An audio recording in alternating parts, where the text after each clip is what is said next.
Did you know that St. Luke's University Health Network, based in the Lehigh Valley, Pennsylvania, has been recognized by the U.S. government as the highest performing health system in the United States for quality? You heard right. St. Luke's #1 recognition affirms our status as the top leader among the most respected healthcare providers in the nation, including Houston Methodist and the Mayo Clinic.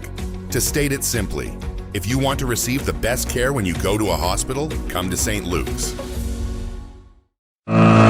Katz and Cosby, entertaining and informative on the Red Apple Podcast Network. And joining us now here on Katz and Cosby is the former senior aide to then Governor Cuomo, Melissa DeRosa. Melissa, first of all, what is happening with the budget? And then explain this sort of $4 billion that the state may be giving to the city, but really it's only 1.5 and pensions might be touched. There are a lot of workers that are not happy about that. Sure. It's good to hear your voice, Rita. So no, it's a mess, and it is a bunch of small gimmicky things that have been pulled together in order to allow Zoran Mamdani to be able to say that he has completed a budget. But as our friends in the Empire Center and Manhattan Institute and others will tell you, it's a bunch of gimmicks. Of the $4 billion, $1.5 billion is straight cash, but it's a one-time bailout. So the issues the city have are recurring, right? It's things the costs that occur every year, no matter what. But she's just giving them a one-shot, $1.5 billion. So that bails him out for this year for that piece, but there's no promise to do that in the future. And then he's doing pension amortization, which really, it's been done, but it should only be done in severe circumstances like in the 1977 fiscal crisis, where the city kicks out paying into pensions its obligations for various city workers. And so it is very controversial. It is something that really is a last resort situation. And again, rather than, looking in their own backyard for waste, fraud, and abuse and coming up with different ways to scale back spending, they're relying on these one-time gimmicks and things that are viewed by fiscal hawks as very, very, very bad bookkeeping. And I don't know how the rating agencies are going to look on this. And I think certainly he did nothing to put the city in a better fiscal position, which means next year we're just going to be back doing this dance again. What I'm worried about is if everybody understands it's a one-year deal, then I guess we got to make adjustments for the next year. Well, one would think that we've got to make adjustments for next year, but I think that given the political dynamic that's playing out where, Kathy Hochul seems hell-bent on doing whatever Zoran Mamdani wants, even with this pied-à-terre tax, she doesn't have a primary. She doesn't have any political reason to have flip-flopped on not raising taxes. She did it to give him a win so he could tell, the far fringe of the party that he succeeded in taxing the rich.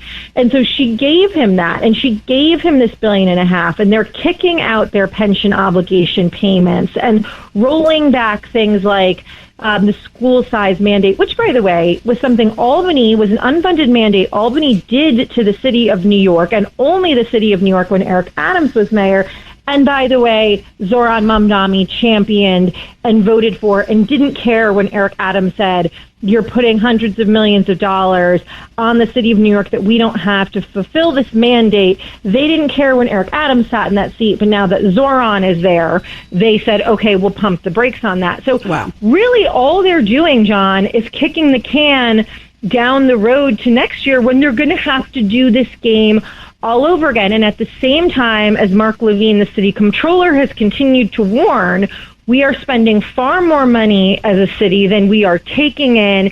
And this is before you consider the potential for outward migration because of the class warfare of Zoran Mamdani, because his alienating of businesses. And what about the protests, Melissa, too? And we just have about 30 seconds, Melissa. What about the protests? Because now we've seen the second really out of control protest, and a lot of people are concerned at the mayor's tepid response. We just have a few seconds. Look, the response has been abysmal. He talks out of both sides of his mouth. He's the arsonist who then tries to pretend to come in and put out the fire. And at a certain point, people are going to say, I don't want to live like this. And you know what? I don't have to live like this. There are all these other states around. There are states in warm climates with lower taxes that are more business friendly, and they're going to get up and go. And I think we are reaching a tipping point in New York City where there's a point of no return. And Zohran Mamdani should think very, very clear-eyed about that, because that could end up being his legacy. You're right. Absolutely. Melissa, thank you so much. Such big news. Love having you. Melissa DeRosa, thank you. Thanks, guys. Talk soon. Thank you so much. 77 WABC and Bergen Newbridge Medical Center honor the life of legendary broadcaster and our friend, Ernie Anastas. Hi, it's Ernie Anastas. You know, your thoughts can affect how you feel. Bergen Newbridge Medical Center is the largest hospital in New Jersey, providing comprehensive, equitable, compassionate, and high-quality emergency inpatient and outpatient medical care, plus mental health services and substance use disorder treatment. The Bergen Newbridge team can address your total health needs in one convenient location. Call 201-225-7130 for an appointment or newbridgehealth.org.